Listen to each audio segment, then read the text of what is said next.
আল্লাহ তাআলার প্রতি ইহসান, দয়া, মেহেরবানি, অনুগ্রহ আমাদের প্রতি, যিনি আমাদেরকে দয়া করে মেহেরবানি করে অনুগ্রহ করে সালাতুল ফজর অত্যন্ত গুরুত্বপূর্ণ সালাত, সারাদিনের ভালো আমলের সাক্ষী হলো সালাতুল ফজর, জামাতের সাথে আদায় করার মতো তৌফিক দান করলেন বিদায় আমরা আদায় করতে পারলাম।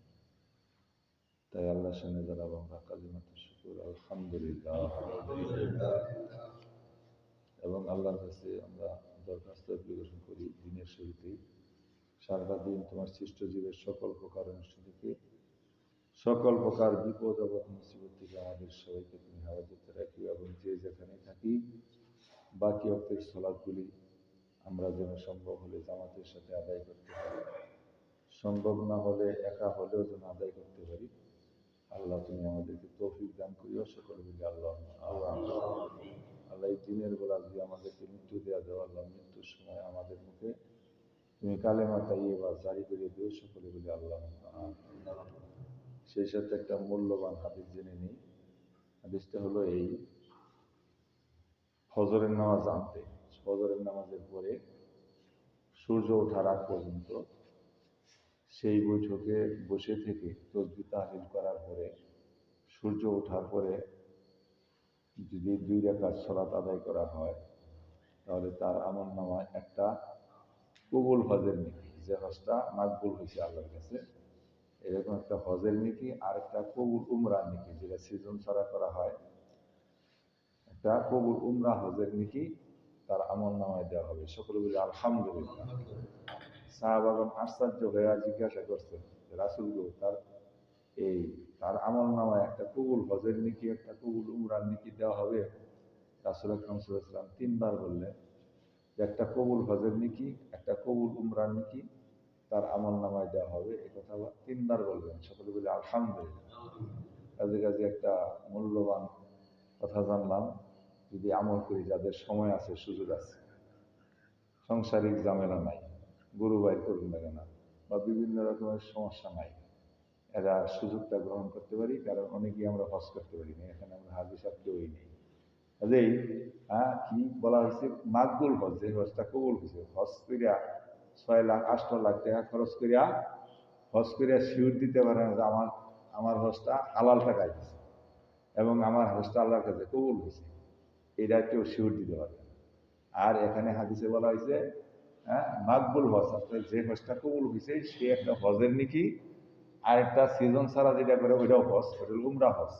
একটা উমরা হজের নেকি আর হলো ফরজ হজের নেকি তার আমল নামায় দেওয়া হবে। তার জন্য যে ফজর নামাজ আনতে সেই বৈঠকে বসে থাকলো, হয়তো বা উজু গেল, উজু করে আসলো, বৈঠকে বসে থাকলো, তাসবিহ তাহলিল করলো, করার পরে কোরআন খানি করলো, করার পরে সূর্য ওঠার হানাফিরা 10-15 মিনিট পরে, সূর্য ওঠার পরেই করার কথা আছে, সূর্য ওঠার পরে 2 রাকাত সালাত আদায় করলো, তার আমল নামায় একটা কবুল হজের নেকি আর একটা কবুল উমরার নেকি দেওয়া হবে।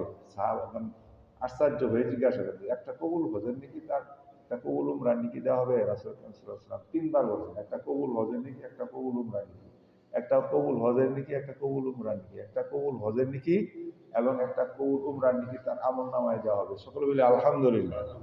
সেই সাথে আরেকটা হাদিস জানি, যে কোনো গুরুত্বপূর্ণ কথা রাসূল আকরাম সাল্লাল্লাহু আলাইহি ওয়াসাল্লাম 3 বার বলতেন।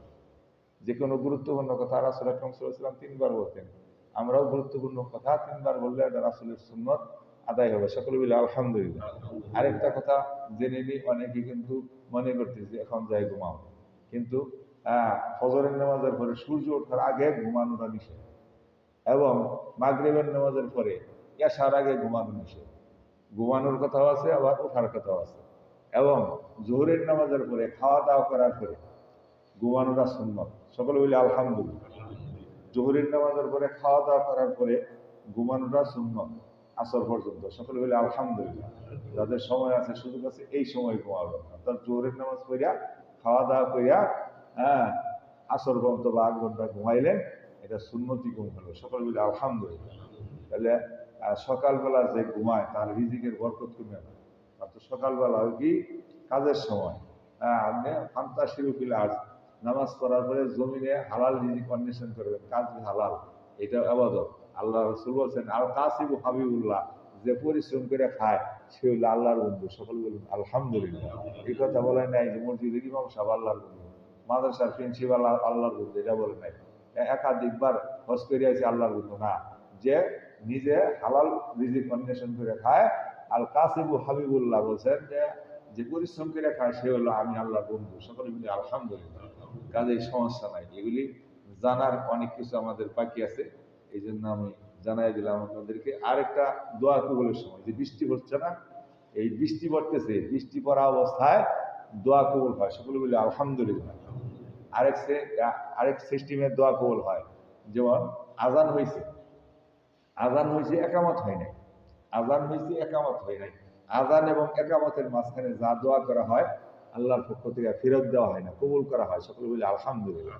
কিন্তু সেই ক্ষেত্রে আমরা কি করি, মাঝে মাঝে করি দিই যে হ্যাঁ সময় তো হইল না, না সময় হলো না। সবচেয়ে উত্তম জায়গা হলো মসজিদ। যে সময়টা আরেকটা শুভ সংবাদ হলো, এই যে মসজিদে আসি ফরজ নামাজের উদ্দেশ্যে এবং মসজিদ থেকে বের হয়ে যাব, এই যে কথা বলতেছি, হ্যাঁ, বা আসছি 7 মিনিট বা 10 মিনিট আছে বা 25 মিনিট আছে আল্লাহ জামাতে, এই যে আগে পরে যে সময়টা জামাতের ফরজ নামাজের জন্য আমি আসলাম, যে সময়টা আমি মসজিদে অপেক্ষা করলাম আগে এবং পরে, সেই সময়টা আল্লাহ ফরজ নামাজের সওয়াব দিবেন।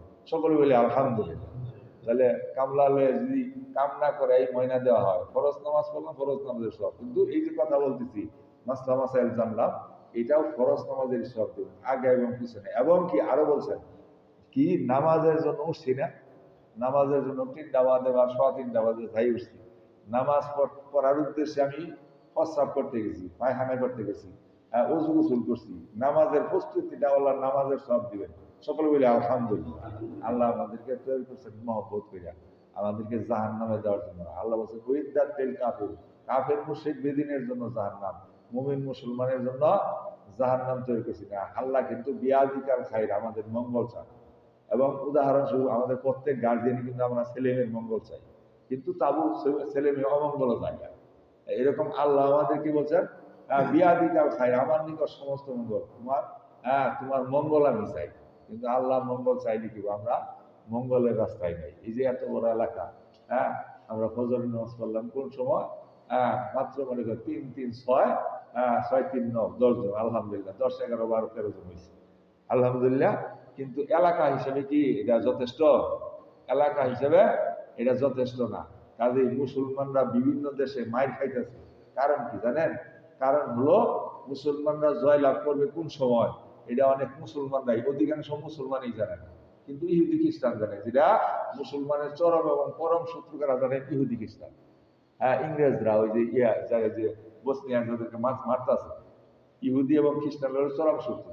এরা জানে মুসলমান কোন সময় জয়লাভ করবে, এটা মুসলমানরা জানে। ওরা জানে কি জানে জানো, যে মুসলমানরা তখন জয়লাভ করবে আমাদের উপর যখন মুসলমানদের জুমার নামাজের দৃশ্য ফজরে এসে যাবে, তখন কিন্তু আর মুসলমানের সাথে আমরা পারবো না, মুসলমানের সাথে আমরা পারবো না। কোন সময় ইহুদি খ্রিস্টান কয়, যে মুসলমানের জুমার নামাজে যে মুসলিটি হয়, ওই মুসলিম যখন ফজর হয়ে যাবো তখন আর আমরা পরাস্ত হবো, আমাদেরকে পরাস্ত করা হবে। এবং কি এই সময় কি হবে, এই গাছের আউলে ইহুদি বলাই দিলে গাছ কবো, যে আমার আউলে ইহুদি একটা বলাইছে ধরো এবং মারো, পাথরের আউলে দাঁড়াইলে পলাইলে পাথর কই দিব। কিন্তু একমাত্র তফসির এলাকায় জাউ গাছ, জাউ গাছ ছাড়া সবাই কই দিব। ওই সময় ইহুদিরা পরাস্ত হবে। তাহলে জুমার নামাজে এই যে হাদিসের মাপকারিটা, জুমার নামাজে যে মুসল্লি হয় ওই মুসল্লি কি ফজর হইতেছে? কাজে কাজেই মুসলমান নাই, মুসলমানিত্ব নাই। মুসলমান আছে, মুসলমানিত্ব নাই। ঠিক আছে? জাকির নায়ক আবার যে বাংলাদেশও, কিন্তু আবার দিছে না। কারণ আবার দিছে না যেমন হানাফিরা। জাকির নায়ক বাংলাদেশ আবার দিচ্ছে। জাকির নায়ক মনের দিকে কইছে, কি বাংলাদেশও ইসলাম আছে কিন্তু মুসলমান নাই, বাংলাদেশ ইসলাম আছে কিন্তু মুসলমান নাই। অর্থাৎ জাকির নায়ক বাংলাদেশ আবার শুভ সংবাদের কথা, কিন্তু আগের দেশের হানাফিরা আবার দিচ্ছে না। আগের দেশের হানাফিরা কি পিস টিভি বন্ধ করছে। আহলে হাদিসের কি আছে, একটা চ্যানেল আছে পিস টিভি, এটা জাকির নায়ক নেতৃত্ব দিত। বাংলাদেশের নেতৃত্ব আহলে হাদিসের আলেমদের সেখানে কথা বলতো, এটা বন্ধ করছে হানাফিরা। কারণ কি জানেন, ন্যায় কথা, ন্যায় কথা অন্যায়কারীর কাছে ভালো লাগে, ন্যায় কথা অন্যায় যে করে তার কাছে ভালো লাগবে না। কারণ তার উদাহরণস্বরূপ যে বেড়ার আমাশা, দুধ বালা জিনিস না, দুধ খাইলে আমেশা আরো বাড়বে, মানে আমেশা ওলার যার পেটে আমাশা আছে দুধ বালা। অর্থাৎ জাকির নায়ক যে হক কথা বলে, আহলে হাদিসের আলেম যে হক কথা বলে, এটা হানাফিগণ সহ্য হয়। হ্যাঁ, প্রথম ওরা শুনছি, কিন্তু পরে যায় যে আসল কথা কয়ে এলা, হক কথা কয়ে এলা আমি সমস্যা। নাহলে কিন্তু একবারে ইয়ের মতো দেখছি সবাই। পরবর্তীতে কি করলো, করে না জাকির নায়ক প্যান্ট শার্ট পরে, জাকির নায়ক টাই করে, জাকির নায়ক হলো ডাক্তার, ওর কথা শুনলো উঠে, ওর কেরাত সই না, বিভিন্ন ধরনের দুষ্কৃতি গাওয়া হলো। পরে তাও কামায় না, পরে শেষে সরকারের শরণাবন্ধ হইয়া সরকারের যে পিস টিভি বন্ধ করেছে, কারণ কিন্তু পিস টিভি নাই। কাজে কাজেই ইসলামের বাধা শেষ করতেছি। ইসলামের বাধা হলো তিনটা। এই ইসলাম ধর্মের বাধা তিনটা। এক নম্বর বাধা হলো রাষ্ট্রপ্রধান, অর্থাৎ যে সময় যে রাজা তৎকালীন রাষ্ট্রপ্রধানের সবচেয়ে বাধা।